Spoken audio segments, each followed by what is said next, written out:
Hello, welcome back to the Get Invested podcast. I am your host, Jordan, and that guy on the other side of the screen there, if you're looking, is Matthias. As always, we are glad that you are back with us. But before we get started, I have to make a public service announcement or just a general mea culpa, I suppose. I'm not entirely sure, but I've been making a big jokey deal out of counting episodes of the podcast, and I realized after last podcast that I had the count wrong. I don't know how you can lose count when you're in the single digits, but I did it. So miracles never cease over here. I was counting based on how many we released rather than how many we had recorded. So this is actually episode number 9. So the next one, big double digits. Anywho, all right. Well, I just wanted to get that out of the way in case anybody was actually paying attention to that I was off by 1. I wanted to let everybody know that I knew that. So today we are getting into something that is a big deal for us, something we really like to talk about with people. That is self-directed IRAs. What they are, what they do, how you can do them, how you can invest with them, how we want you to invest with them with us, all the things that are important. So I'm going to turn it over to Matthias here to get us started on self-directed IRAs, and I'm going to go ahead and just write 1 through 10 to see if I know how to do that still. All right, go Matthias. Yeah, thanks. Welcome back, everyone. Excited to talk about this. I will say that we're going to leave little tidbits, little nuggets for you to find in all these episodes. Some people might say they are mistakes, but we're doing it on purpose. So let me just let Easter you know eggs. That. So yeah, feel free to point them out to us when you see them, and we will say, "Ha ha! You found that one. Good job!" And we'll move on. But for self-directed IRAs, so this is something that I'm always astounded that nobody knows about. It still seems like nobody knows about self-directed IRAs.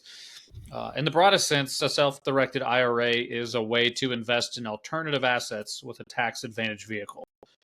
What that means is that your 401k, Roth IRA, all the single or self-employed IRA options that are out there, solo Ks, things like that, all of them, you're able to actually roll that money that's already been contributed and matched or whatever into what's called a IRA custodian account. These aren't your Chase banks or your, another big bank that we're talking about. These are a little bit smaller banks, but they're regulated by, I don't know why I couldn't think of any other. I thought of one bank. Bank of America. There we go. So I went, Wells Fargo. Chase, and then I was going to say, I stopped myself from saying JP Morgan, and I was like, okay, that would be really dumb. So I just stopped, and then there was a blank from there. But anyway, all these little custodians will hold on to an account for you and ensure the tax advantage status is maintained throughout the life of the account. And that allows you to alternative assets, things that you aren't normally able to invest in with your 401k, such as real estate or gold, silver, crypto. Even now, that's they're all, you can hold all these assets in that account kind of at an arm's length from you, and it'll continue to build up funds for you at a tax advantaged account. That's the gist of what a self-directed IRA is. Yeah, so there's so many places to start because I can attest because I guess since I'm supposed to be learning about things on this podcast, I guess we'll have to just pretend that I'm learning it now rather than when I did learn it like 2.5 years ago when Matthias taught me about it. So this is just a simulation of how that went down.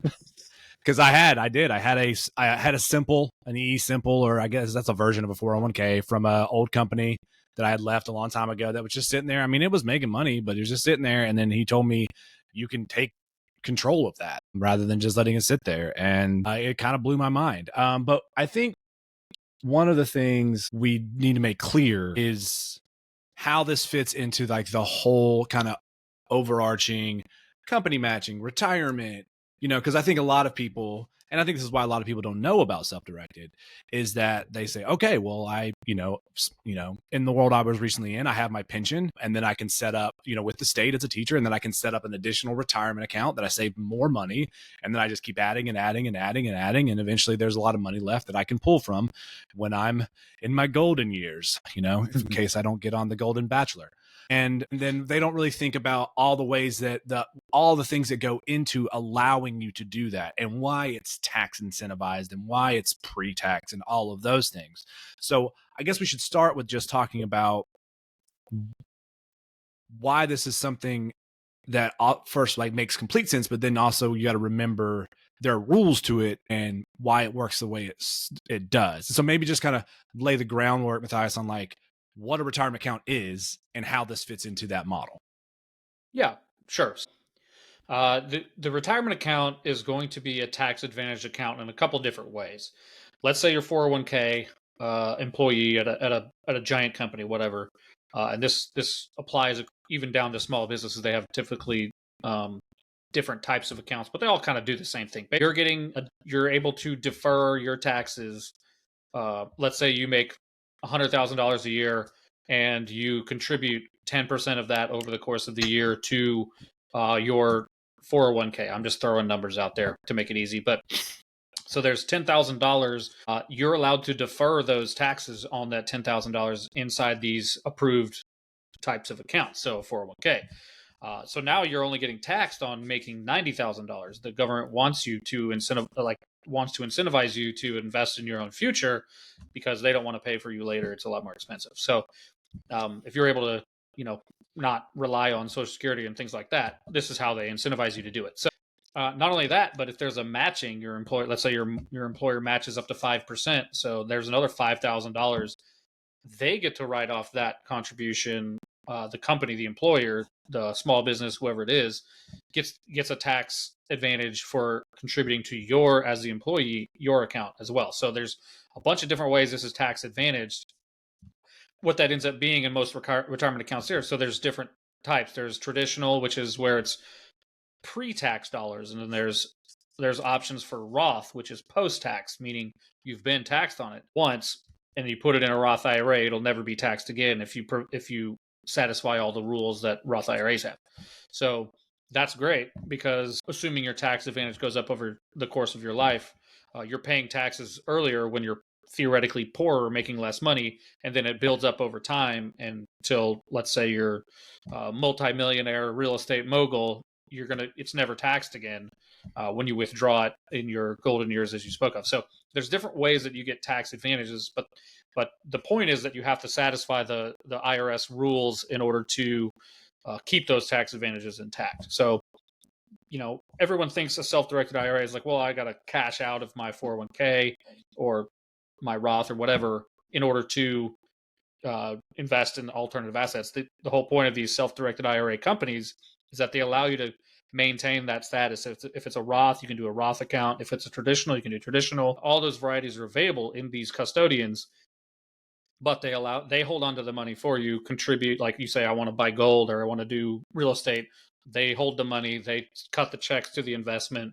The investment cuts return checks back to them. It preserves the same status as the traditional 401k that you have with your company. And the beauty of it is that old 401ks are required by law, and that types of retirement accounts doesn't just have to be 401ks, are required by law to allow you to roll out of them if you are no longer contributing. Like, so for instance, if it's an old company, exactly like you talked about, they're not allowed to just hold that money inside their little institution, whatever it happens to be. Once you're no longer in that job or no longer contributing to that particular account that you had set up, they have to let you roll that out into something else. You could roll it into your Roth IRA that you have somewhere else at Vanguard or wherever, or you could roll it into a self-directed IRA and invest it a lot. You have a lot more control at that point, but you maintain the status. That kind of answer the question. Yeah. I mean, I think a lot of people, the reason I wanted to go there is just because I think a lot of people have a vague notion of like, yeah, this is for later, so it's a good thing, I'm saving. But, all the ways in which, like you said, this tax schedule, I guess, is structured, right? So that you're actually saving you don't get taxed on it at all. I guess if it's pre-tax, you get taxed when you bring it out later. But yeah, it's the government's way of incentivizing you to save, and that's why it has to be behind a wall, right? That's the thing, and that's why you can't Now, I do have one question in the follow-up, but I just want to be clear that like that's why when we do self-directed, one of the things that everyone is going to realize is that it means I get to say what happens to it, but I actually have no access to it. Because if you just had access to it, all those like provisions that allow it to be money pre-tax, et cetera, et cetera, et cetera, all those advantages go away because then you just have money. Like it's Right. not. Exactly. Yeah. It's not. It's a little different than just having a separate checking account. That's not how it works. It has to Yeah. be controlled by a third party, a licensed, registered third party that is, because what they do is that third party vets your investment. It not like to say, hey, this is a good investment, you're going to make a ton of money on it. They vet it to make sure that it is not some sort of weird LLC structure you've concocted in order to pull that money and pay yourself as an individual versus have it held in the account. So they basically say, hey, this is a legit investment. There you go. You can make it. Yeah. Their only job is to they're not going to check out the investment. So you can make some horrible investments in a self-directed IRA, but they will just say, hey, you will preserve your tax status of this Roth IRA account or traditional IRA account if you make this investment. It is not related to you. You're not trying to backdoor under the table pay yourself from your tax advantage account. That's what the self-directed IRA companies do. Right. Making sure that you're not trying to pull an over on the tax man and literally, I guess, commit tax fraud if you tried that. That would be considered tax fraud. Yeah. You could go join Wesley Snipes. Yeah, I was about to say Wesley Snipes. I just saw you in the latest Marvel movie, so you've gotten past it, but maybe pay attention. He's back. He's back. Yeah. Good for him for putting in his time and joining all the rest of us in society. But yeah, so the one thing I was just one to ask about though is, so I have done this twice after leaving a job where there was a matching or I was putting it in whatever, and I've taken two accounts and rolled them in. Can you be at a company, stay at that company, but stop contributing and then pull it out? Or do you have, I mean, it depends on the rules, right? Because I feel like my last one I had to have left, but is that case by case? It is case by case. So that's up to the employer and where they keep their employees' accounts. So those two institutions, if it's active, and it doesn't necessarily have to be your contribute, you can even not contribute to it. But if you're still employed, that's what they care about. So they're not required. If you're still employed by that company, they're not required to allow you to roll it out. A lot of companies do allow you to roll it out, but that is everybody needs to check with their employer, institution that holds their 401k to make sure that is a viable solution or possible. But the good news is that anything you hold individually, so everybody, in my opinion, should have a Roth IRA up to a certain income level. You should have a Roth IRA, and that Roth IRA is yours. Nobody controls that other than you, in terms of there are no restrictions on what you do with that money. You've already been taxed on it, so you can roll it out of Vanguard into a self-directed or whatever you want to do. That's always your prerogative. So if there's no employer involved, like in that Roth situation, it is 100% yours. And the government looks at it as if you're no longer employed by that. That's why they mandate it that you can roll it out from those old not expired, but those old accounts that you're no longer affiliated with the employer. That's why they mandate that, because that's considered yours. If it's vested, then it's considered yours at that point. Okay. Yeah. So I guess maybe step one is to look at the accounts you have left from other jobs. Step two, ask your employer about the current one. Yeah, exactly. And that's what I would encourage. Full disclosure, I am still struggling with my wife on this one. There may or may not be a 401k from 15 years ago employer that we don't know anything about. We haven't found it. There was one. So this is what my wife and a lot of people, I'm sorry, Jen, I'm calling you out a little bit, but a lot of people have this where they go, I'm intrigued. Yeah, a lot of people go, I'm saving for retirement. It's safe in this account. I don't want to panic about the market going up and down. I don't really know what's in it, but in the back of my mind, I know I'm good, and they don't pay attention to it. I understand that, but I would not recommend that, simply because companies go in and out of business, accounts get transferred over, you lose track, as I've found, you lose track of who's holding an account. Company got swallowed by somebody else, and everything got transferred to a new custodian that holds all the 401ks at that company. All these things happen over time. So I would recommend regularly checking on all your retirement type accounts. But the good news is that once all those other accounts, as long as you have the account info, you can do whatever you want with them in terms of rolling them into a self-directed IRA, into another account established. A lot of times you can roll them into whoever's holding your current IRA, all that kind of thing. But that is the reality of the situation. I would encourage people, and several of my investors have done exactly what you did in terms of, oh yeah, I have 15 grand or whatever from the 5, 6, 7 years I worked at this place. I haven't contributed to, I haven't touched it in forever. It's just kind of sitting there because I know I can't use it, until I turn, into my 60s and all that. So there's a lot of people that have that. If you've ever changed jobs, chances are you have at least one old 1K, and there's a lot more opportunities available to people than they realize with those old 4. Yeah. So I think, first of all, just make sure we establish the point here clearly. I mean, in today's market, economy, whatever word you want to use to say, in today's job arena, people change jobs regularly. It's, it used to be, on a resume, it used to be, this is getting a little far afield, but I mean, this is something I happen to know something about. If you had, 2 jobs and they were both 10 years, it was like, all right, look, this is a solid guy or solid gal. They stuck it out. But nowadays, people move every 2 years. And those people don't exist.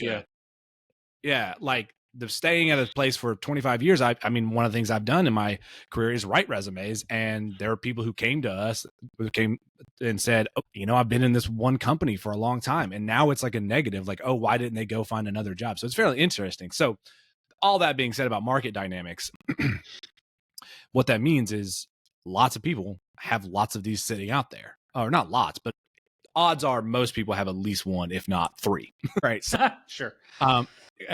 So if you have 1, 2, or 3, and you're contributing to another one, instead of having 3 piles of 15,000, you can put it together and have 1 pile of 45 that can do more. I think that's I know that sounds simple, but just make sure be clear, like it's more power together, right? Like that's kind of one of the big things. But I'm sorry, I don't want to get too much in the weeds here on the dynamics between Mr. and Mrs. Wilson, but are you saying that Jen can't find one from a previous company because it changed custodians, or she will not roll it over into a self-directed? Or both? It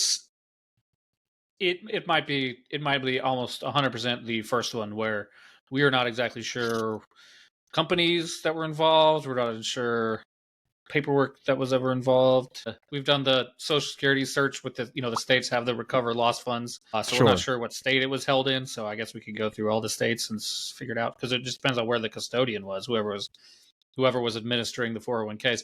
So it's a work in progress. We'll keep that up. I don't think it's a significant amount of money, but it is money that is hers that she doesn't know where it is.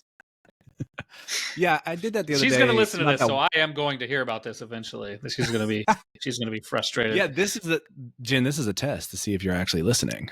So, speaking of Easter eggs, here we are. Yes.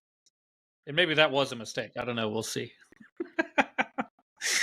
Who knows? Maybe Matthias just kind of like blacked out and just started talking and he didn't know what he was saying. Now, I did that lost funds recovery thing through North Carolina a while back, and like they was like, oh yeah, you got like $80, and then I forgot about it and like missed the deadline. So again, small amount of money, but also money. Yes.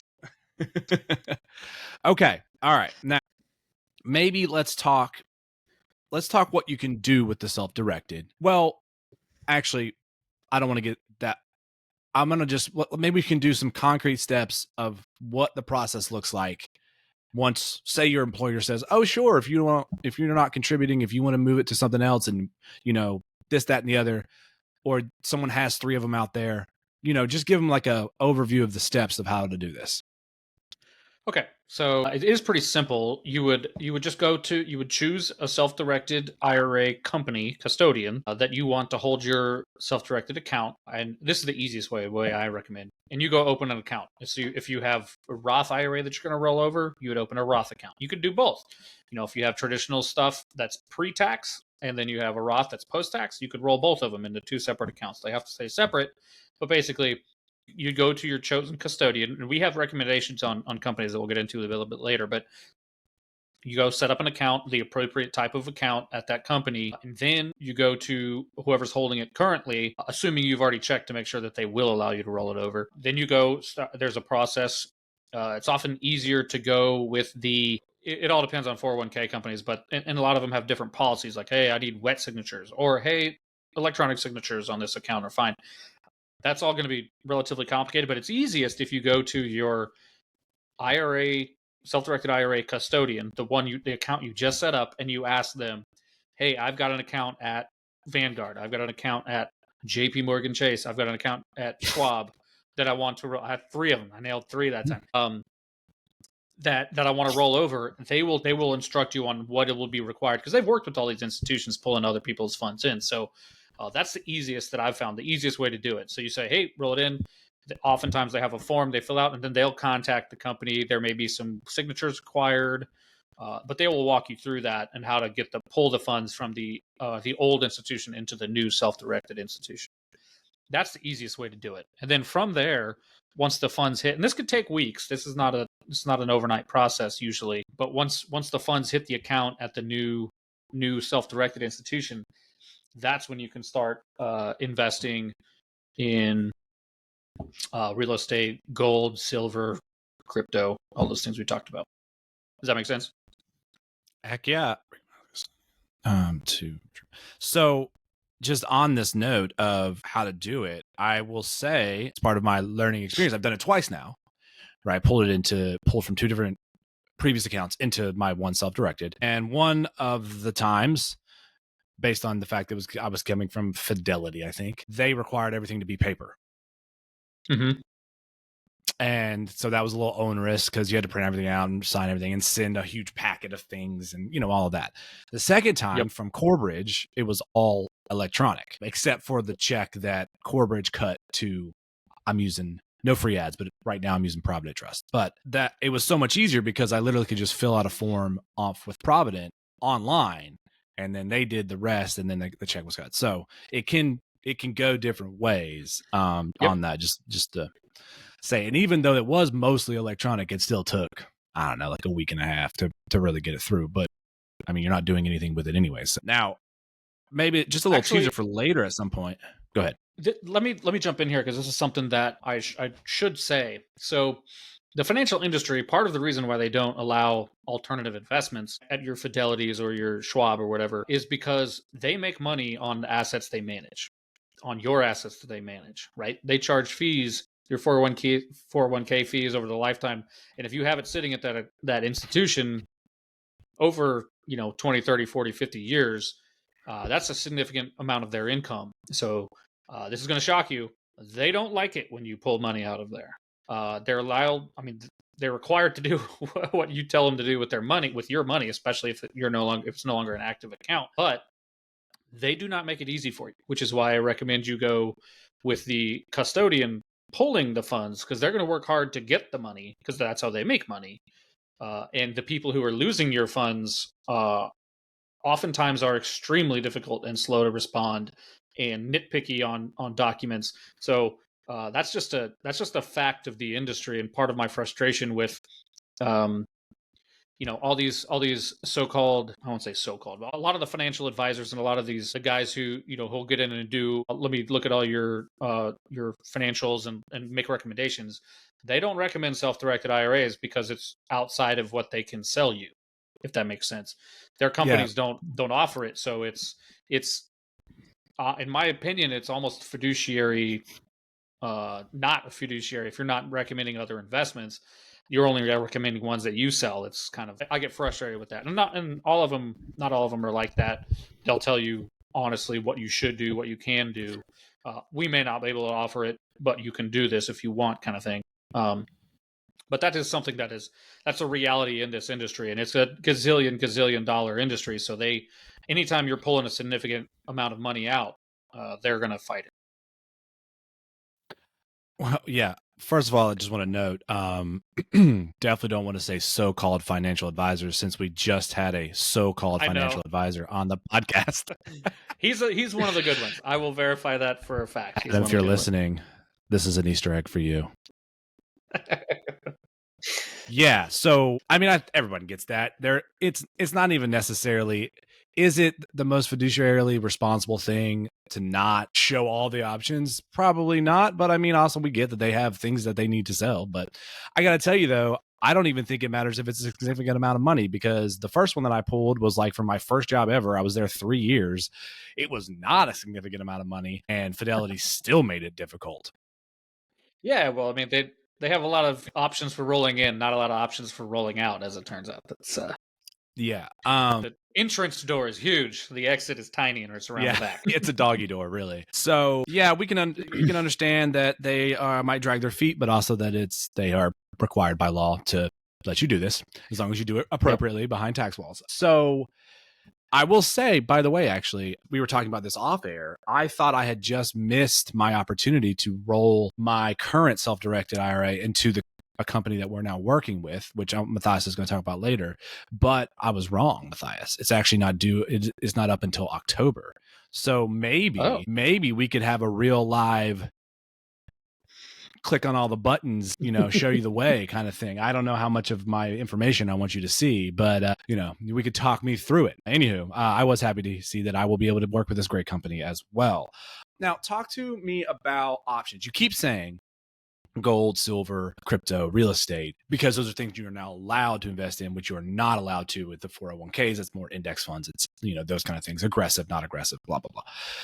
Are you still allowed to invest in some of those safer things as well with your self-directed, or is it only other things? It depends on the institution. Most of them do not have brokerages where you can buy like index funds or something. Some of them may have brokerages where you're allowed to buy individual stocks or things like that. But most of them, in my experience, focus on the alternative assets. And if you wanted to have two separate accounts, you could do one in your traditional Fidelity account and buy stocks and index funds that you want, or bonds or whatever you wanted in that one. And then the self-directed, you would have access to all the other assets that we've been talking about. So they may not have all those options. It's like you would pretty much roll it into a self-directed IRA for the purpose of investing in the gold to silver, because there's no reason to roll it if you're just going to buy stocks and index funds. You can do that at your Vanguards or wherever. But what if I just want to feel the control? Just have the control. You have the control. You can tell them in your Roth IRA what to. I mean, I just bought Nvidia stock yesterday after it cratered in my Roth IRA that I have at Vanguard. That I have not rolled over into self-directed. Yeah. So I was just looking at what my self-directed allows me to start a new investment for. And it's limited partnership, of course, which is or LLCs, those two, which is what you would do for the most part, if you're investing in real estate. It's probably going to be some version of that. A PPM, I don't know what that is. Do you know what that PPM Private is? Private placement memorandum. That's what we offer. Yep. It's a private offering. Okay. It doesn't have to be real estate. PPMs could also be for, angel investors or whatever. Okay. Too. All right. Precious metals. I got that one. Private stock. Well, I guess not public. Does that mean you could take ownership in only private stock? Okay. Huh. Promissory note. Real estate earnest money. What does that mean? Do you know what that means? Earnest money is what you deposit when you're under contract to buy something. So I'm not even sure what that means, but you can hold a house in a self-directed IRA. You can actually hold a house, like a rental house, in your self-directed IRA if you wanted to. You can buy land with it. You can do all sorts of things. You can hold it as an individual asset, or you can buy portions of companies that own assets, like what we offer in our real estate investments. So there's different ways to get there, but you can hold. It's a lot tougher if you're buying an individual house, because then there's a lot more hoops you have to jump through to make sure that the self-directed IRA is not paying you directly at any point. So I've never done that. It's going back in. It's not really worth it. Plus, you got to have all of the money required sitting in that account in order to do it. So, and then the final thing is a secured note.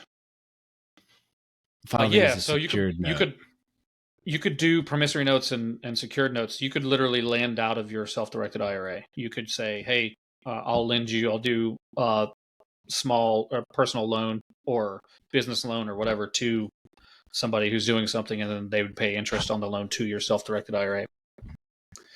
Okay. So that's interesting that, I mean, I guess the way that work is if say I have $200,000 in my account and I buy a house with it, then, Mhm. and I rent it. So all the rent, all the income, it would just has to go straight back to the self-directing. So that's Right. the key, And right? Any money you make on that has to go back to it. You cannot collect any of it. right. And so there's some provisions of where you can manage your own property yourself, but you can't pay, and it has to be vetted through like there's a lot of hoops you have to jump through to verify that you're not unjustly paying yourself out of a self-directed IRA. So, you might just have to hire a management company to manage the property for you, and that they can take those funds, collect the rents, and process them back to the self-directed IRA instead of you doing it. Your chances of being audited by the IRS if you are interacting that personally with your self-directed IRA are pretty high. They're eventually going to start poking around. Okay. Note to self. So, Wesley, yeah. are you listening? Okay. All right. So I think this means, I guess, one of the things that anybody who's looking at a type of the custodian that they would want to ask, what options of investment Sure. will they allow if Mhm. they hold the funds? That's a big thing to ask. All right. So let's talk. Well, I mean, I guess this is, I don't know what the word is. I mean, it's self-interest for sure, but we're dealing with self-directed IRAs, which collect interest. So it only makes sense for us to do the self-interested thing, which is maybe tell everybody quickly how it would work if they wanted to put their money together and Yeah. invest in, say, I don't know, a flex warehouse or, maybe a townhome property. I don't know. I'm just throwing out terms here. These are not specifics. So what my investors have done, what this does, kind of the big benefit is that especially younger people do not have 10, 25, 30, $100,000 sitting around in a cash account waiting to invest in the next great syndication that I offer them. But what they do have is those old retirement accounts with some cash sitting in them, that it's a lot easier for them to roll that out of whatever index funds it's in into a self-directed IRA, and now they can start growing. They can participate in the real estate investment that offers, you know, significantly higher returns uh, over time than the traditional 7, 8, 9% that you get in a stock market index fund, all that kind of stuff. And there again, there's years where the stock market might do 20%, but it might do negative 20%. And real estate is never a guaranteed positive return, but um, I can provide significantly higher returns than that 9, 10% over time to investors with a real estate opportunity, and they can build wealth a whole lot faster, doubling money in 3, 4 years versus 7, 8, 9 years for the traditional route. And also, if you're in real estate, this is my opinion, you're also hedged, depending on the type of real estate investing you're doing, you're hedged pretty well against market correction that could take 20% of your wealth over a year if you're only in the stock market, or in a particularly bad year, which is what happens. And we all lost like 2025 and 2020, what was it, 2022, when the Yeah, stock market 2022. really, Yeah. yes, that was not a pretty year for my Roth IRA. But you don't actually lose the money if you don't take it out, but you're hedged pretty well, and you can get better returns consistently in real estate, which is why I'm so heavily in real estate. But that's the beauty of it, is that people who have, it's hard to save up $25,000 to invest in real estate syndications. But if you already have that money that you've built up over the last 10 years at an old job you no longer have, now you can roll that over, and you can participate and start getting those higher percentage returns with all the advantages of real estate investing, and you can do that now versus waiting, saving $200 a month over the next 5 years to be able to participate. So that's the beauty of it. And I have I think I did a post on LinkedIn. I'm over $1 million of what people have invested with us inside those funds, inside of self-directed IRAs. They've invested in our properties. Of the roughly 5-6 million that we've raised, almost a quarter of it is self-directed IRA funds, which is cool. Yeah. Well, first of all, I'm part of that, right? So yeah, absolutely. I Yeah. mean, actually, you are too. You're one of those people too. Well, that is something why I'm not allowed to invest in my own syndications Yeah, but you've via. done it with others. Yeah. Yeah, I've invested in other people's syndications and with mine. Yeah. Now I do want to just take a small note to say that if when the stock market has a downturn, so-called financial advisor told me, Matthias, that you better Yes, just stay the course. Just stay the course. Keep the money in there, and it'll bounce back. That's what I heard. percent. If it's already going down, I would agree with that. Unless you know that you can get a better return somewhere else today, I would leave it in. But I would also Yeah. everybody that this is the age old problem. The stock market's doing gangbusters, man. I'm not taking anything out of there because if you wait to take it out until it turns down, then you actually lost Yeah. money. So Yeah, we're all really just surfers, and exactly, somewhere deep in 100%. it, we're trying to crest that wave, at the top. Mm-hmm. But yeah, and then we all inevitably, the wave catches us. Never surfed. Never a thing I've done. Good analogy though. Me neither. Yeah. I don't think it would go well, personally. It's just not in my, considering how poorly I skateboard. I don't think that's the closest thing I've done. So, or snowboard. Actually, I do snowboard. So You'd have to do a lot of sunscreen as well. You'd be at that all day if you had to surf. yeah, I catch like one wave, reapply. Catch one wave, reapply. Now, so I just want to like recap something real quick. And I mean, it's such a great point about if you're young or even, only been working for 10, 15 years, you just got yourself started. You've probably, made some big purchases. You got yourself on your feet, but you're not exactly, unless you're just pulling in bank somewhere. You're not like, even if you are pulling in bank, if you're young, you probably didn't save it. Let's be honest. You're not going to have just like money to throw in things. But if you've been just doing the most basic things of like signing up for the things that your company offers or whatever, you're going to have that money, and then that can be moved around. And like Matthias was saying, when he's saying like doubling your money, the way this business model works for us is eventually the goal is to get you the capital that you invested back. So you invest, say, the 25 of your self-directed, and then the property value goes up, we reinvest, and we get as much capital back to the investors as we can. So you get 20,000 back or whatever, and then you have that money back to move to the next one while you're still owning the same what you owned with the original investment of that property. So not only this, you don't double your money just by the property being sold. You double the money by us value adding. If you don't know what that means, that was episode 6, I think. I'm pretty sure episode 6. I don't count well. Pretty sure it's episode 6. You should check it out. So that's pretty cool because, like he's saying, that's not even, you're still invested in the property, but you have that money back to invest somewhere else, and it's nothing was sold, right? That's not the end. Whereas, like he says, it's a slow build on other things. So that's a very, should be eye opening for anybody who has not heard of this, honestly. All right. Well, here we probably should look to wrapping it up. I'm not sure how much longer people are going to want to listen to us. Jen probably already checked out like 20 minutes ago. Well, future Jen has already smacked me, I'm positive.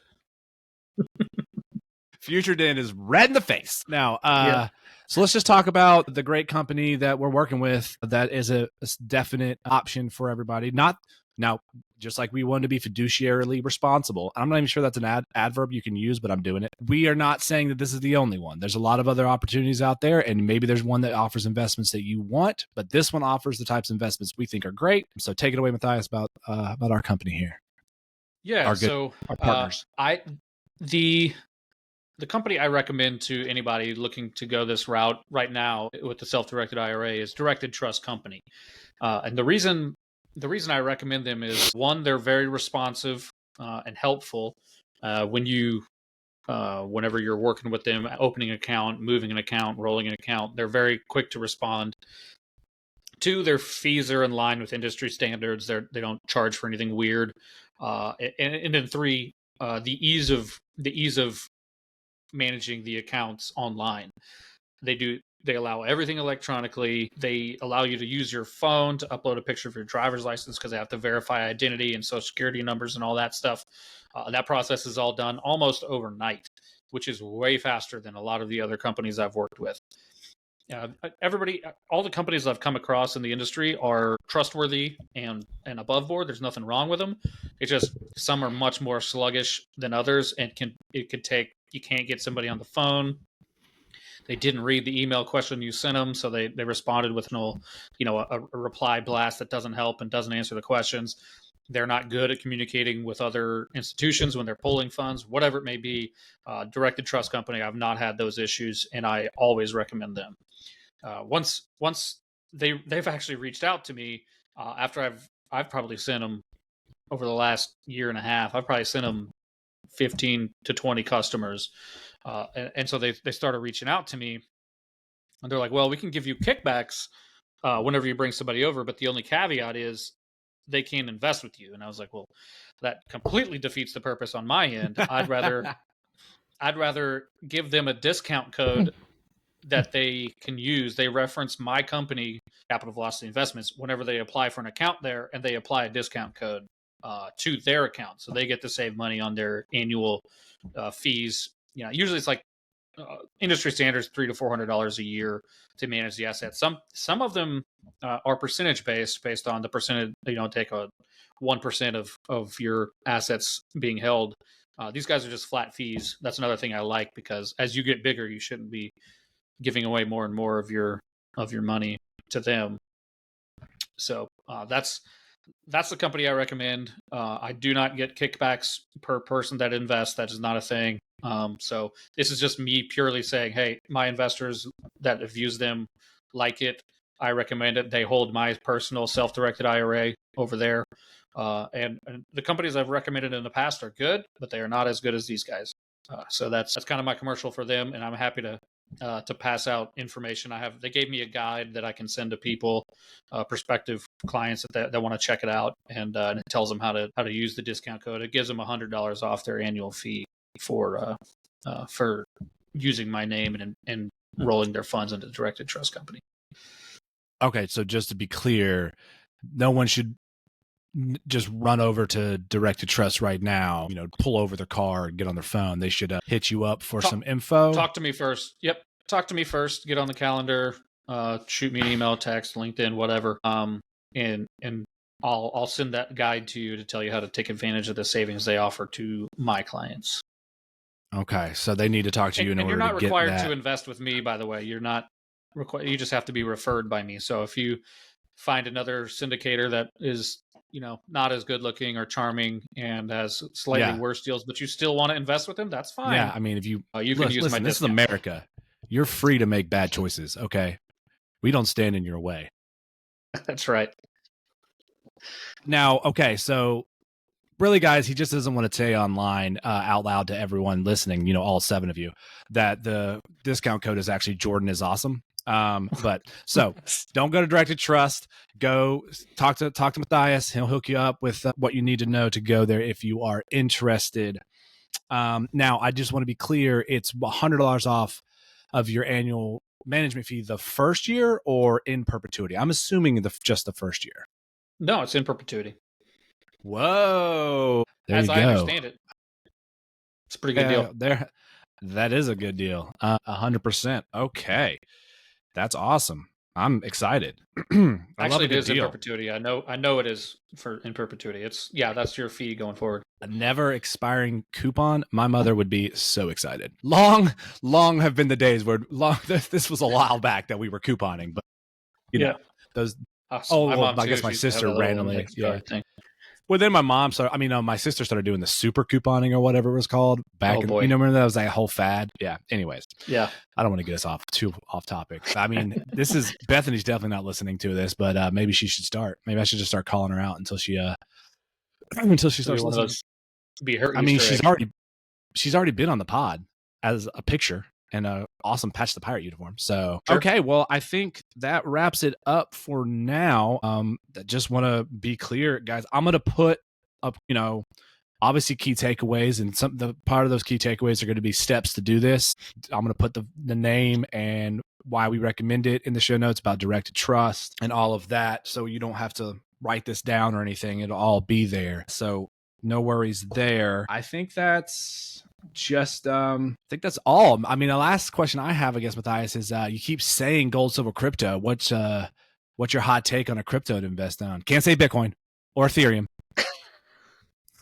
I own a tiny bit of each of those, so Yeah, I but actually, I don't have very much. I'd say if you're going to invest in crypto, probably Bitcoin would be the best one to do, but it's very.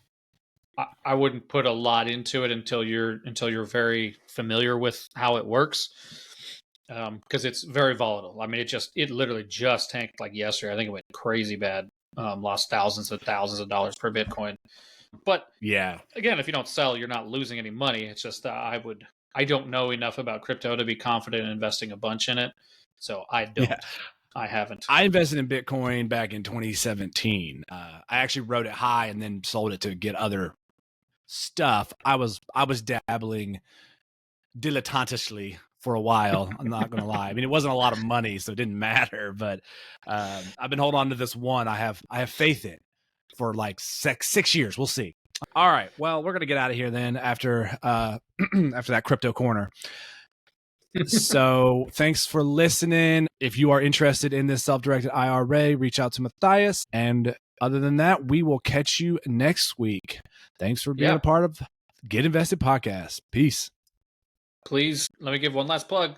Like, subscribe, share with your friends if you think we're funny or cool or potentially say some interesting things. Even funny looking, we'll take it as long as you smash that like button. There you go. All right. For real, Yeah. Z's. Yeah. Bye.